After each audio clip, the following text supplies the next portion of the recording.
पाखरू की मैंने आपको एक ही बात बताई, अगर आपकी लाइफ में झूठ है तो पाखरू वहाँ नहीं है। एक भी झूठ है, पाखरू नहीं है। तौबा के बाद पाखरू आता है। हालेलुया। तौबा के बाद पाखरू आता है।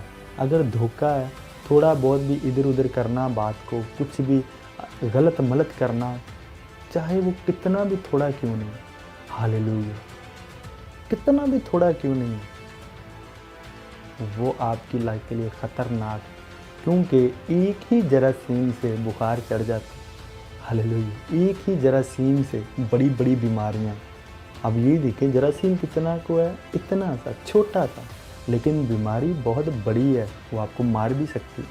हालेलुया। इसलिए अब छोटी छोटी बातों में किसी को झूठ बोलना, धोखा देना, तो ये जो सारी चीज़ें चाहे छोटी हैं चाहे बड़ी हैं, इन चीज़ों को अगर आप नोट नहीं करेंगे तो इनको रिमूव नहीं कर पाएंगे।